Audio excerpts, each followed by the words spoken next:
Hello students, आपका मेरे channel smart study में स्वागत है। स्टूडेंट्स, आज हम शिक्षा निदेशालय की तरफ से दी जाने वाली वर्कशीट नंबर 17 करेंगे, जो कि क्लास 10th की है और विषय है सामाजिक विज्ञान अर्थशास्त्र।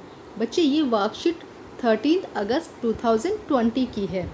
तो आज की वर्कशीट है विकास। तो वर्कशीट शुरू करने से पहले बेटा प्लीज़ मेरे चैनल को सब्सक्राइब कर दीजिए। तो बेटा, विकास के बारे में हम पिछली वर्कशीट में भी पढ़ चुके हैं कि विकास क्या है। हर तरह से विकास, शारीरिक, मानसिक, स्वतंत्रता, ये सब क्या आता है, विकास के अंदर आता है।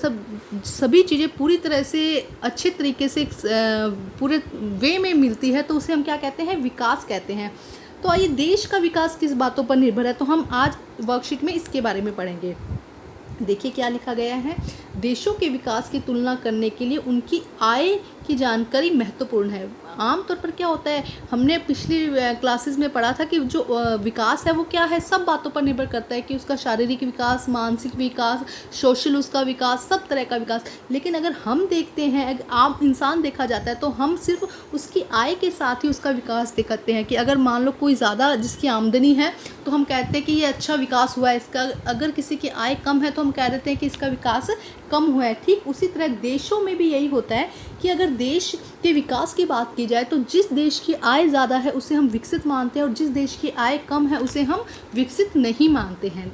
आगे देखो क्या लिखा है। जिन देशों की कुल आय अधिक है वह कम आय वाले देशों से अधिक विकसित समझे जाते हैं। कुल आय से मतलब है कि वहाँ पे रहने वाले लोगों की आय। तो जिन देशों की कुल आय अधिक है तो वहाँ के जो लोग हैं या वो देश क्या होता है, अधिक विकसित माना जाता है बजाय कि कम आय वाले देशों से। लेकिन इस तुलना में कुल राष्ट्रीय आय इतना उपयुक्त मान नहीं है। तो फर्स्ट यहाँ पे आता है कि राष्ट्रीय आय क्या होता है। तो राष्ट्रीय आय हम कहते हैं कि एक देश में जितने भी लोग हैं उनकी जो आय है, उनकी जो टोटल आय है, समझ रहे हैं आप। एक देश में मान लो कि बहुत सारे लोग रह रहे हैं, 50,000 लोग रह रहे हैं, मैं ऐसे एग्जांपल देके समझाती हूँ आपको। तो उन 50,000 लोगों की जो आय है उसे हम क्या कहते हैं, राष्ट्रीय आय। एक साल की, समझ में आया, एक साल की जो आय है उसे हम क्या कह देंगे, राष्ट्रीय आय। लेकिन अब आगे देखो क्या कहता है वो, ये सही नहीं है। क्यों सही नहीं है, ये क्या कहता है, क्योंकि देशों की जनसंख्या अलग अलग है। अब मान लो कि दो देश हैं, एक की जनसंख्या 50,000 है और एक की जनसंख्या 1 लाख है। ठीक है, हमने यूँ काउंट कर लिया कि अलग अलग जनसंख्या है।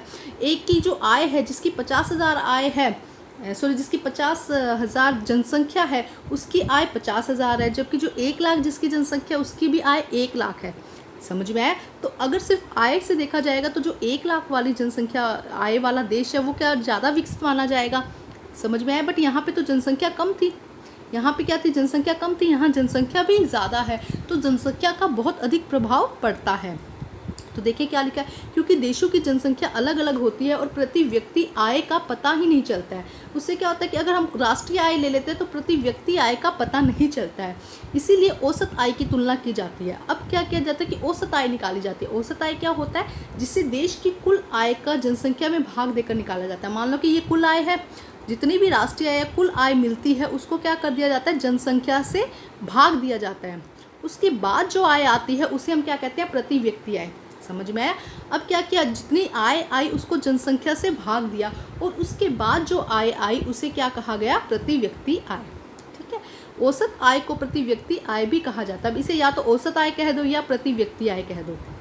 जैसे कि पहले राष्ट्रीय आय थी ना, तो उससे तो पता ही नहीं चल रहा था, क्योंकि अलग अलग देश की जनसंख्या अलग अलग थी, किसी की ज़्यादा थी, किसी की कम थी, तो उनकी आय भी अलग अलग हो रही थी। तो उन्होंने क्या किया, जो राष्ट्रीय आय थी उसमें जनसंख्या का उन्होंने भाग दे दिया, जिससे कि क्या हुआ, औसत आय निकल कर आई।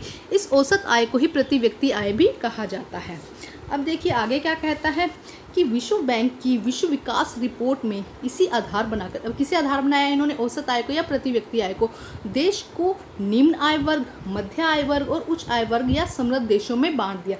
अब क्या किया, पूरे जो वर्ल्ड है, पूरा जो विश्व है उसको क्या किया, विश्व बैंक ने 3 कैटेगरी में डिवाइड कर दिया। फर्स्ट क्या थी, निम्न आय वर्ग, मध्य आय वर्ग और उच्च आय वर्ग या समृद्ध देश। तो अब जैसे कि जिनकी आय ज़्यादा थी, जिनकी आय 12,056 US डॉलर, 12,056 US डॉलर हम यहाँ लिख देंगे। ठीक है, जिसकी आय इतनी थी ना, डॉलर कर देना बेटा इसको, जिसकी आय इतनी थी उसे क्या कहा गया, उसे हमने कहा उच्च आय वर्ग देश, जिसे क्या कहा गया, 56, ठीक है। मैं यूएस डॉलर आप लिख लेना, यूएस डॉलर थी, उसको क्या कहा गया, उच्च आय वर्ग। उसके बाद जो 995 यूएस डॉलर थी जिसकी आय कितनी थी, 995 यूएस डॉलर थी प्रति व्यक्ति वार्षिक आय, ठीक है। औसत हम प्रति व्यक्ति आय भी कहेंगे इसको, तो उसे क्या कहा गया, निम्न वर्ग। ये क्या हो गया, उच्च वर्ग हो गया, और ये क्या हो गया, निम्न वर्ग, ठीक है। ये क्या हो गया, उच्च वर्ग। उसके बाद में अगर हम भारत की बात करते हैं तो भारत ना तो निम्न वर्ग में आता है, ना ही क्या आता है, उच्च वर्ग में आता है। अगर 2017 की रिपोर्ट देखी जाए तो उसमें क्या कहा गया था, 1820 यूएस डॉलर क्या है भारत की प्रति व्यक्ति आय है। 1820 क्या है भारत की प्रति व्यक्ति आय है। तो इसे क्या किस में रखा गया, मध्य आय वर्ग में। इसे किस में रखा गया, मध्य आय वर्ग में। तो ये आपको इतनी चीज़ें समझ में आई बेटा।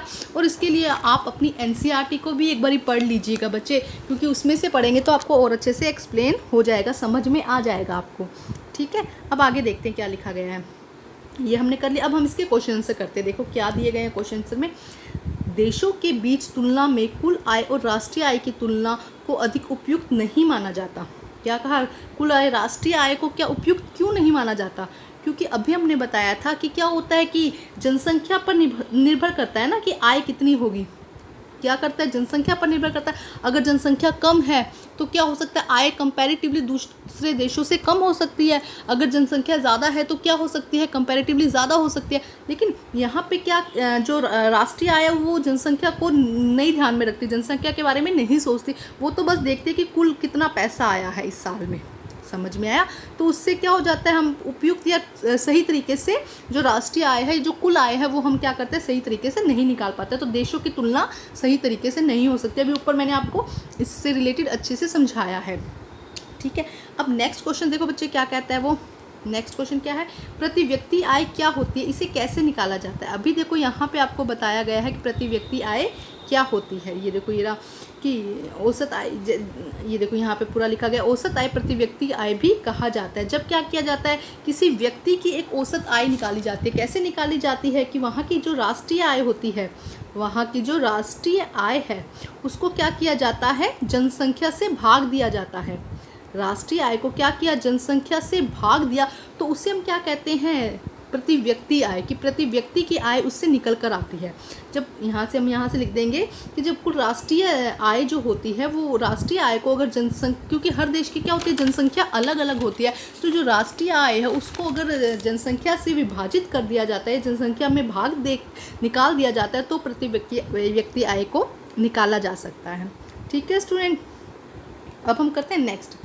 विश्व बैंक की रिपोर्ट के अनुसार विकास की तुलना के किसे आधार माना गया, विकास के लिए किसे आधार माना गया, प्रति व्यक्ति आय को, राष्ट्रीय आय को नहीं माना गया, तो किसे माना गया, प्रति व्यक्ति आय को। अब आगे देखो क्या कहता है, भारत किस आय वर्ग में आने वाला देश है। अभी मैंने बताया भारत किस वर्ग में आने वाला देश है, मध्यम आय वर्ग में, ठीक है। आप इसकी वो भी लिख दीजिएगा, ठीक है, आय भी लिख दीजिएगा कितनी है, मैं आपको बता चुकी हूँ अभी। अब नेक्स्ट देखो क्या कहते हैं, ये समझने वाला क्वेश्चन है बेटा। किसी देश की कुल आय का बड़ा हिस्सा कुछ ही लोगों के पास होता है, तो औसत आय भी सही स्थिति में नहीं दिखा पाता है। सोचिए कैसे। अब देखो इसको समझने वाला है बेटा, कि जैसे कि मान लो एक देश है जहाँ पे, मैं ये बस यूँ ही ड्रामेटिकली समझा देती हूँ आपको। कुछ लोग हैं जिनकी आय क्या है, यहाँ पे मान लो इसकी है 1 लाख, ठीक है, यहाँ पे इसकी भी है 50,000, ठीक है, यहाँ पे इसकी भी है 50,000 और यहाँ पे इसकी भी है 50,000, ठीक है। यहाँ पे हमने 4 लोग लिए जिनकी आय कितनी थी, 1,50,000, 50,000, 50,000, तो टोटल कितनी होगी बेटा, 2.5 लाख हो गई। टोटल कितनी हो गई, 2.5 लाख हो गई। ये हो गई इसकी वार्षिक आय या इसकी कुल आय होगी। लेकिन अगर हम दूसरे देश की बात करते हैं जहाँ पे क्या था, एक ही, वहाँ पे भी 4 ही लोग हैं, वहाँ पे भी क्या है, जनसंख्या सेम है। अब वहाँ पे एक के पास कितना है, 2 लाख, मान लो एक के पास क्या है, 2 लाख है, और बाकी जो पैसे हैं वो इनमें बटे हैं, और यहाँ की भी कुल आय कितनी है, 2.5 लाख। समझ में आ रहा है कि दोनों देशों की जो आय है, टोटल आय है, वो क्या है, 2.5 लाख ही है।